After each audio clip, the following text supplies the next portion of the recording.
Welcome everyone to the rematch between the legend, 5-time world champion Vishy Anand and the young talent Praggnanandhaa. In their first blitz game, it was Vishy who had come out on top, and now Praggnanandhaa will be looking for his revenge here.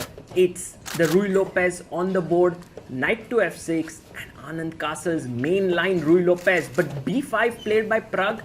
And now bishop b7.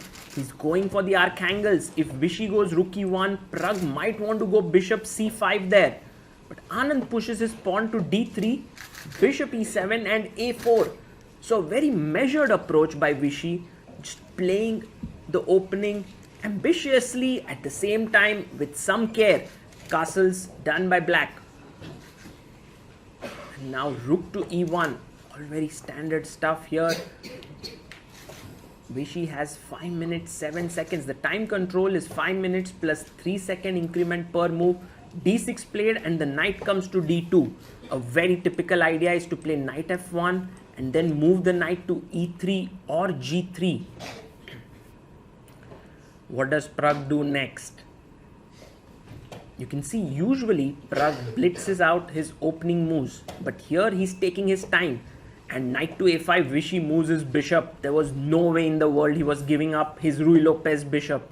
c5 by Pragg, taking more space, but in doing so, he has weakened the d5 square a little bit. And Anand instantly goes knight f1. He wants to go to e3 to d5, but look at Pragg. He's gaining more space in the position. He wants all the space on the queen side. And now Vishy has to decide knight e3 or knight g3. But before he does that, he's taking his time. Both the players have almost equal time on the clock now. Bishop d2 by Anand, postponing that decision of the knight. But what is the bishop doing on d2? Well, it seems like a deep move, but Pragg goes bishop c8. He wants to reroute his bishop to e6. Knight to e3 played by Anand and bishop e6. Now controlling the d5 square, the bishops are traded. Pragg has got the doubled pawns and c3 played by Vishy. The position has changed a lot and now we see the deep point behind bishop d2 with c3. Anand is putting pressure on the queen side. Also at some point the queen can come to this diagonal, pressurizing the e6 point. Pragg takes, pawn takes, and now he has to make use of his imbalances. Yes, he has stopped the knight from coming to d5 and f5, but what is his next plan in the position? He goes rook b8, taking the open file and also looking at the b3 square. Should Vishy stop it? Should he go rook b1 here to stop knight b3?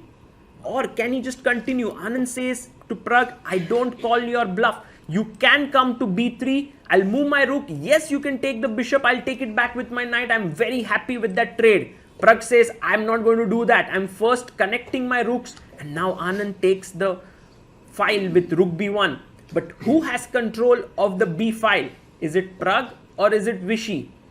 For now, Anand seems to be satisfied with his position here. He also has few seconds more on his clock. He has 4 minutes 36 seconds while Praggnanandhaa has 3 minutes 47 seconds here. For Pragg, it's a question. Whenever you take fe6, you want to use the open f file for your rook. So that's an aggressive option. But on the other hand, his other rook is open on the b file. So should he play positionally? Should he go for attack? These are the questions that are quite complex. And that's the reason why Pragg, a bit confused there, goes h6. He's like, let me wait for a bit and then I will take a call. But in doing so, Vishy can start building his position further. He can maybe go for the d4 break already. Will Anand break in the center with d4 or is it too soon? Will he play a waiting move with h3 just to put the ball back in Pragg's court? And Anand plays a beautiful move, queen a2, really lovely, putting pressure on this diagonal and also preparing knight c4 to exchange the knight on a5. Although the knight on a5 is not doing much, it is preventing white from making inroads on the queen side. So Vishy might want to exchange it. Pragg goes king h8. He's also waiting and he wants to know what is Vishy's next move. Anand also waits. This is getting a bit too much for Pragg now, because he has been waiting.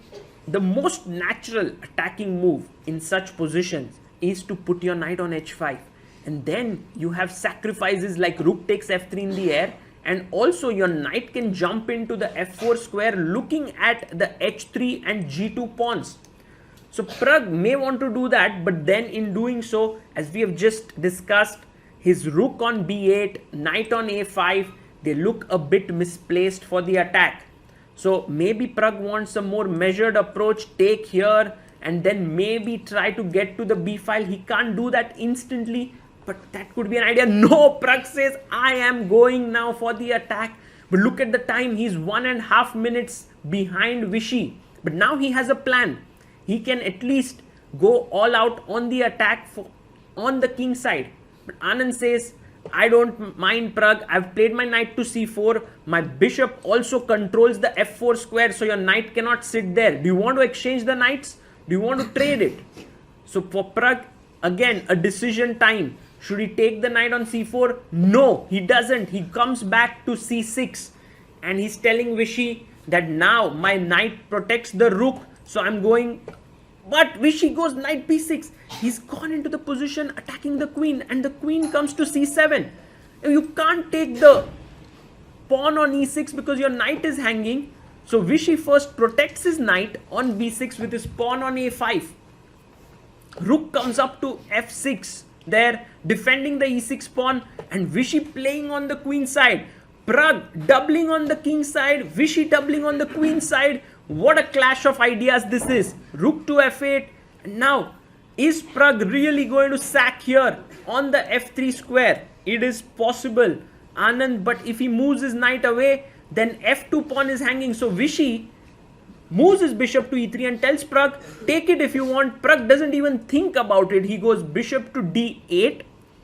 And now Anand moves his knight away. He's like, now you can't sack it. I have made progress on the queen side. My king side is safe. Everything looks good. Pragg, what do you have? You are also 1.5 minutes behind on time.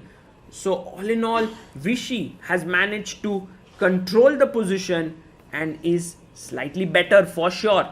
Even a very tangible edge here. Pragg has to battle the time. He has to also battle Vishy's ideas and find a way to do something. One way is to bring the queen into the game, but how can you do that? Maybe queen f7 somewhere. He needs to make that happen. Pragg goes rook g6. He moves his rook away, keeps an eye on the g2 square, also would love to then move his queen in.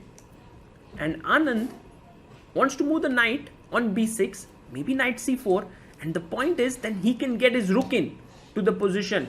And once the rook comes in, the a6 pawn is weak. The d6 pawn can be weak. But Anand stops in his tracks. He's making good use of his time. He has 1.5 minutes extra on the clock. He goes king h1 first. Slightly hesitant there, but I think it's a good prophylactic idea to move away. But Pragg now has a chance. He can go bishop g5, trade the bishops, and then get the f4 square for his knight. Because right now, whenever he plays knight f4, Vishy just takes it off. So with bishop g5, he can trade it. Will Pragg find this move? He has little over a minute left on the clock. Anand has nearly 3 minutes. So huge time lead there. You can see Pragg a little bit tired about this position. He just needs to find a plan, but Vishy has not given him that free space to do something. What should he do next now? Pragg down to 40 seconds. That's too little a time left with so many pieces on the board. 30 seconds. Oh my god. And he goes queen f7. He moves his queen in. For Pragg, it's now going to be sort of a do or die attack. And Anand just making sure that everything on his king side is safe. There are no sacrifices like rook takes g2 coming in. And he plays his queen to a4, attacking the knight. Now the knight should not move, because the moment it moves, oh my god, Pragg has moved his knight because now Vishy can get in knight d7, hitting the rook, and then the rook moves in, attacking the knight and also setting up a discovered attack on the black queen. It's all working out. And there you see Anand, he's just a little bit sort of surprised that Pragg has allowed knight d7, but in blitz you need to believe in yourself. You need to trust your instincts and calculation, and you don't need to tell that to Vishy. He plays that move. You can see Anand there. He knows that he's got the game in the bag.